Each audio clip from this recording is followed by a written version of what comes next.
Jóvenes, continuamos resolviendo nuestras preguntas dirigidas. Recordemos que estamos trabajando la semana número 16 en el tema de epistemología. Veamos nuestra primera pregunta.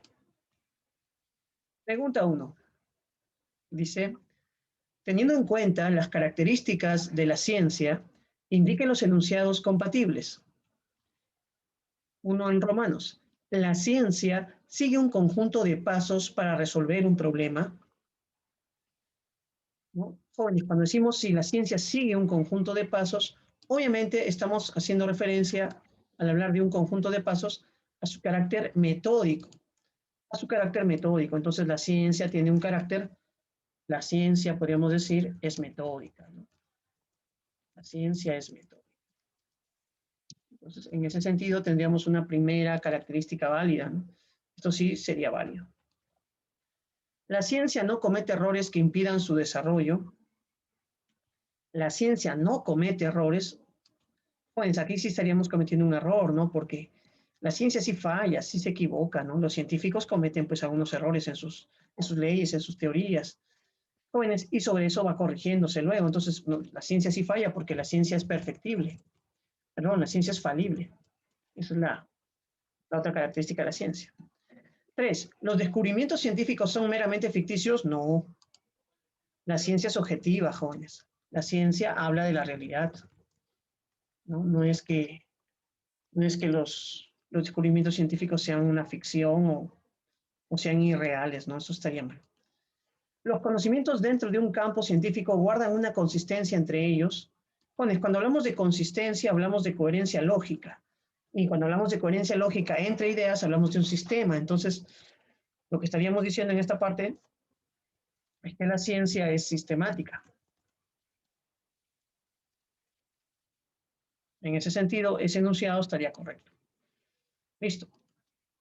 De esta manera, nuestra clave sería 1 y 4, jóvenes. La alternativa C sería la clave de la pregunta número 1, ¿no?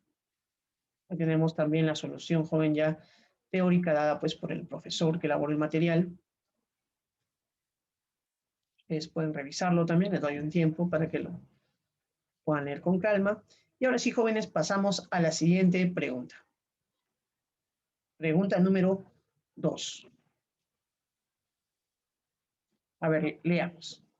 Tal es, pues, sin ninguna duda, la constitución del sistema solar. Tal es, pues, la constitución del sistema solar.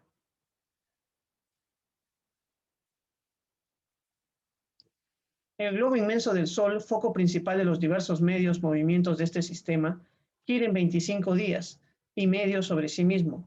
Su superficie está recubierta por sus océanos de materia luminosa. Entonces, lo primero que nos habla este texto es del Sol. Nos habla de que gira en 25 días, nos habla pues de sus océanos de materia luminosa. Después habla de los planetas. Dice, con sus satélites se mueven en órbitas casi circulares y en planos poco inclinados con respecto al ecuador solar. Innumerables cometas, luego de haberse aproximado al Sol, se alejan de él hasta distancias que prueban que su imperio se extiende mucho más allá de los límites conocidos del sistema planetario, ¿no? Entonces está haciéndose una descripción del sistema solar, ¿no? Entonces nos dice, ¿cuál es la función de la ciencia que se cumple en este fragmento? Pues diríamos la función descriptiva. Entonces recordemos que hay funciones de la ciencia que trabajamos nosotros. Hay 4 funciones de la ciencia. La primera es la función descriptiva. La segunda es la función explicativa. La tercera es la función predictiva. Y la cuarta es la función aplicativa. ¿No? Eso es lo que tenemos. Ahora, vamos a ver, ya dijimos que la alternativa, la clave es, pues, es la función descriptiva, la primera función. Ahora, ¿qué es la función descriptiva? Vamos viendo, ¿no? Dar a conocer, dice entonces, la función el texto anterior se cumple, la función de la ciencia que se cumple y consiste en dar a conocer el conocimiento de las relaciones causales de un sistema. Joven, cuando hablamos de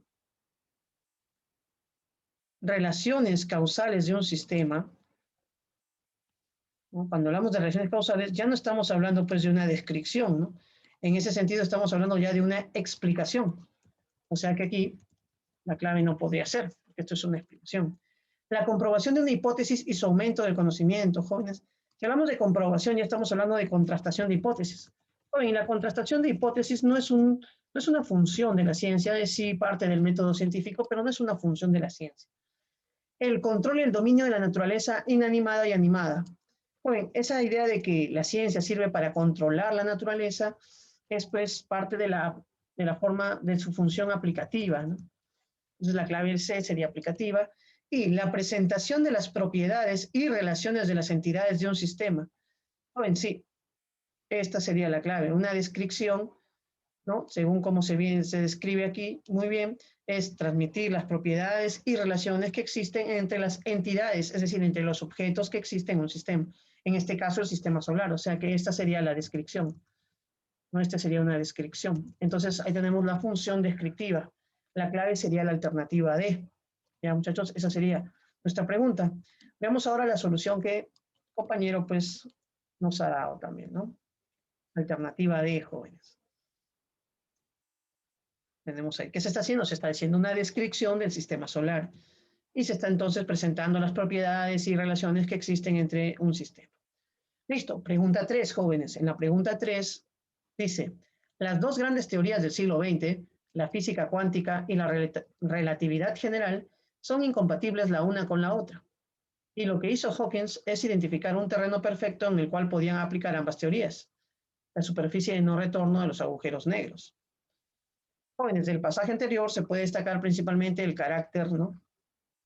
Jóvenes, lo que vemos que está haciendo Hawkins es lograr avanzar por encima de esas dos teorías, ¿no? Si bien es cierto, hay dos teorías, la física cuántica y la teoría de la relatividad general, que dicen eran incompatibles, Hawkins está buscando un problema donde ambas puedan participar, donde puedan resolverse desde ambas. Entonces, está mejorando el conocimiento, está ampliando el conocimiento. En ese sentido, el conocimiento se está progresando, podríamos decir, ¿no? Entonces, la clave iba a ser, jóvenes, la A, la función, el carácter progresivo del conocimiento. Como está que haciendo una síntesis de ambas teorías y está con eso aumentando el conocimiento, jóvenes, enriqueciendo el conocimiento.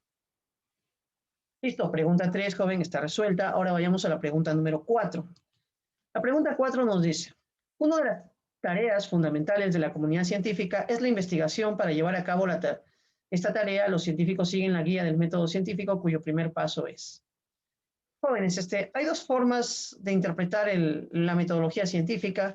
Una de ellas era la propuesta por los neopositivistas, y los neopositivistas siempre empezaban con la observación, ¿no? El método científico para ellos empezaba con la observación. Este no es el caso que viene aquí en las alternativas, porque en ningún momento aparece el concepto de observación, ¿no? Entonces, lo que se está siguiendo es el modelo popperiano, el modelo de Popper. Ahora, en el modelo de Popper, en realidad, lo que Popper nos dice es que la ciencia empieza con problemas. La ciencia empieza planteándose ciertos problemas. Entonces, la alternativa aquí va a ser la alternativa D, ¿no? Va a ser la clave. Según el modelo popperiano, pues la ciencia se inicia planteando un problema. Entonces ahí tenemos la pregunta número 4, ¿no? La pregunta número 4. Sigamos. Pregunta número 5, jóvenes. Uy, hay que leer todo este texto, jóvenes, pero no hay problema. Lo leemos y sacamos las ideas importantes. Dice, las opiniones científicas son racionales y objetivas, ¿no? Entonces, una opinión científica tiene dos características. Es racional y es objetiva. Como las del sano sentido común, pero mucho más que ellas. Como las del sano sentido común, pero mucho más que ellas.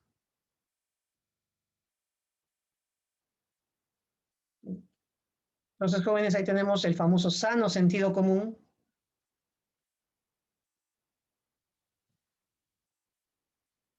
Pero dice es más que ellas. ¿Y qué es entonces? Si algo hay, lo que da a la ciencia su superioridad sobre el conocimiento común. Entonces, jóvenes, se está preguntando qué es lo que le da a la ciencia superioridad, ¿no? ¿Por qué la ciencia es superior al conocimiento común? ¿Qué es aquello que le da superioridad? No ciertamente la sustancia o tema, puesto que un mismo objeto puede ser considerado de modo no científico. Bueno, entonces, al preguntarse por qué la ciencia tiene esta superioridad sobre el conocimiento común, él dice, no es por el tema, porque en realidad un mismo tema puede ser abordado de manera científica o de manera científica. Ya, sigamos aquí.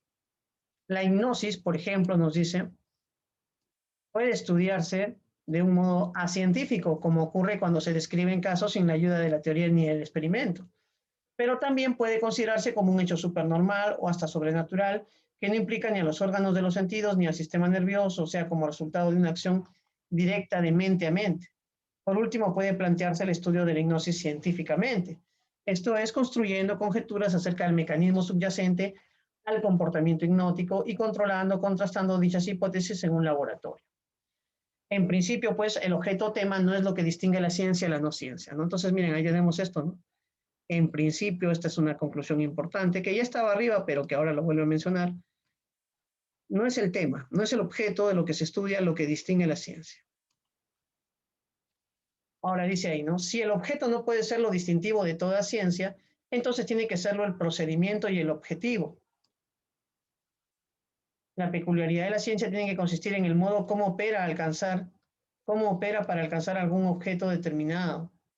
O sea, en el método científico y en la finalidad para la cual se aplica dicho método. El enfoque científico, pues, está constituido por el método científico y por el objetivo de la ciencia.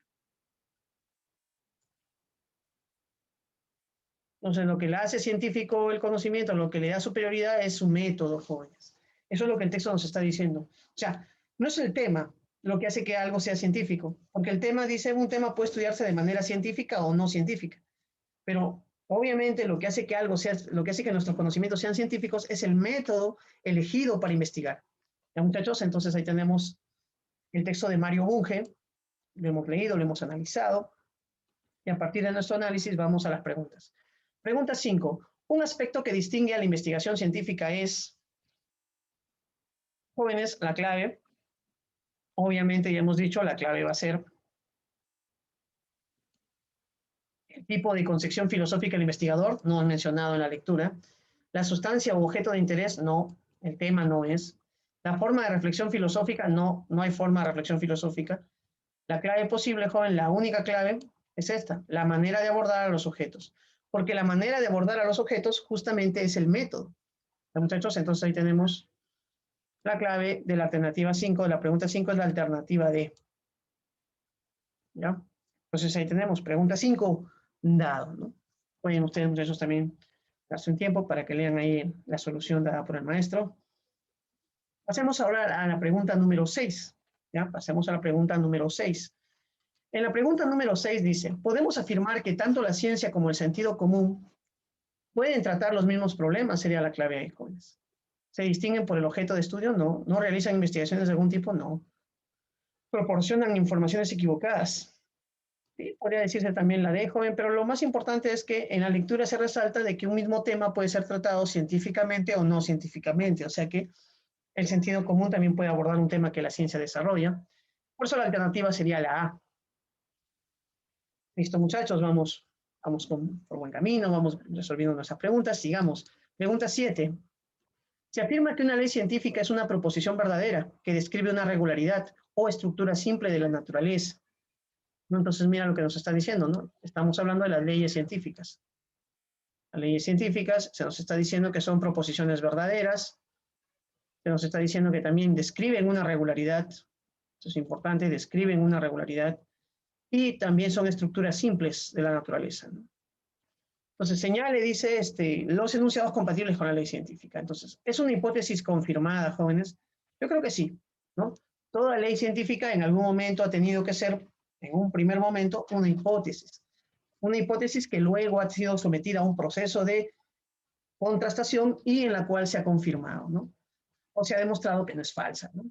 Joven, implican la explicación de casos similares, implican, claro, otra cosa, joven, que tiene la ley científica, aparte de su contrastabilidad, es su carácter, joven, es general. La ley es general. La ley no habla de un caso particular. La ley habla de varios casos particulares que son englobados en una idea general. Entonces, ¿implica la explicación de casos similares? Sí. Eso también va a ser la clave. Son enunciados particulares y absolutos. Joven, aquí voy a poner pues la crítica en el aspecto particular. No son enunciados particulares, son enunciados generales. Y en ese sentido, pues ese enunciado es falso, ¿no? Y explica sistemas complejos del mundo. Aquí también habría que hacer una referencia. La ley no explica sistemas complejos, sistemas simples, estructuras simples de la realidad. Quien estudia sistemas complejos son las teorías. En este sentido, jóvenes, esto sería falso, ¿no? Y entonces tenemos ya una clave, 1 y 2. La clave sería barco. Bueno, tenemos también la solución propuesta por el profesor que desarrolló el solucionario, ¿no? Ustedes pueden leerlo. Y vayamos pues avanzando, jóvenes, a la siguiente pregunta. Ya estamos en la mitad del solucionario, jóvenes, vamos a ir avanzando adecuadamente. Pregunta 8. Frente a la estructura compleja de la naturaleza, los científicos formulan sus teorías científicas, las cuales se pueden definir como un conjunto de proposiciones que hacen referencia a entidades formales.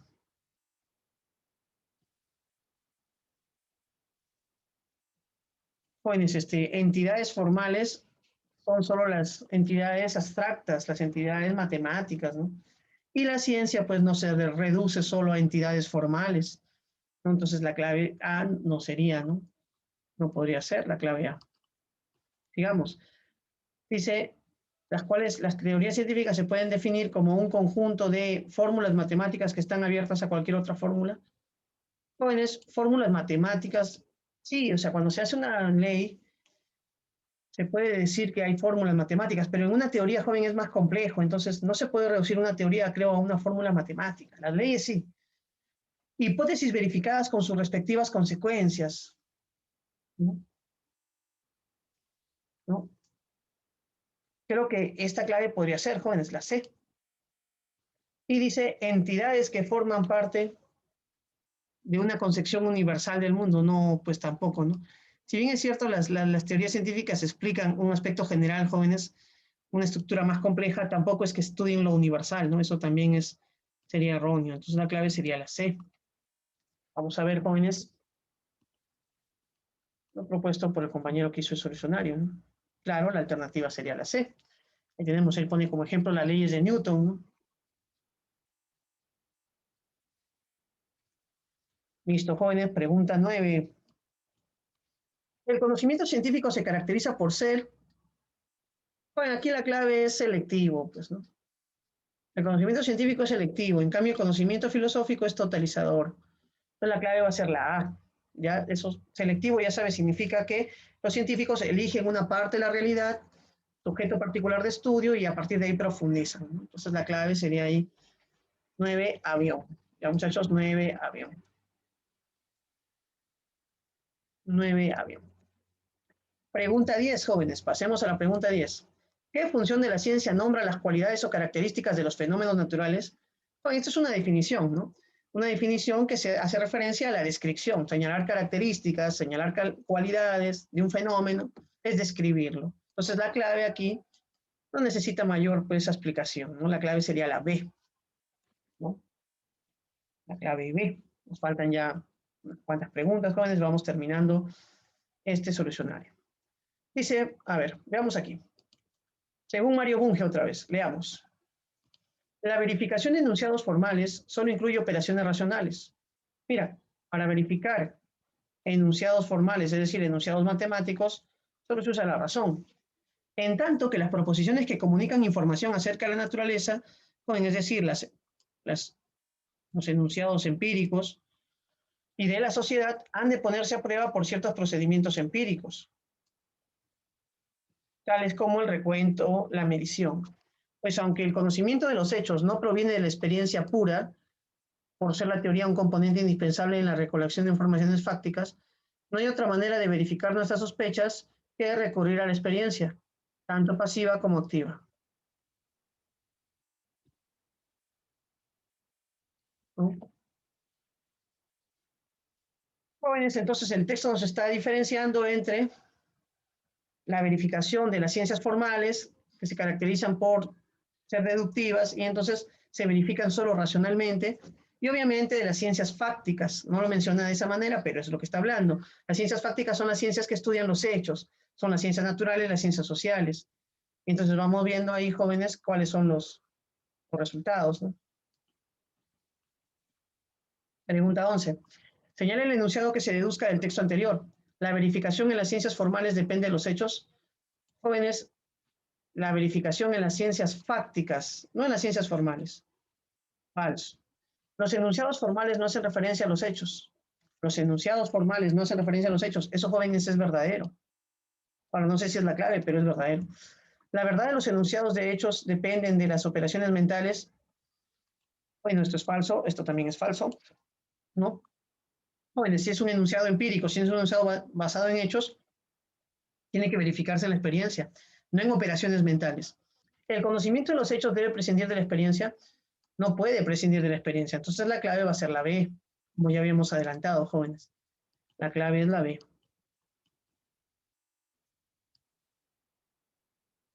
Listo. Los enunciados formales hablan, pues, jóvenes, de relaciones entre ideas, decía Hume. La matemática no habla de las cosas, por lo tanto no hace referencia a los hechos. Pregunta 11. Resuelta, la alternativa es la B. Pregunta 12. ¿Se puede decir que la verificación de los enunciados formales y los enunciados fácticos son diferentes, ¿no? Es lo que se puede inferir, ¿no? Enunciados formales son, por ejemplo, los enunciados de las matemáticas que solo se comprueban racionalmente, mientras que los enunciados fácticos se tienen que verificar en los hechos, en la experiencia. Entonces se verifican de manera diferente. No pueden verificarse de manera idéntica. Jóvenes, último texto y con esto las dos últimas preguntas. El texto habla de Kuhn, ¿no? El filósofo. A ver, dice, Kuhn nos ha abierto los ojos al aspecto dinámico de la ciencia.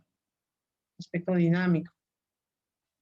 Y nos ha llegado a una visión dramática de su desarrollo.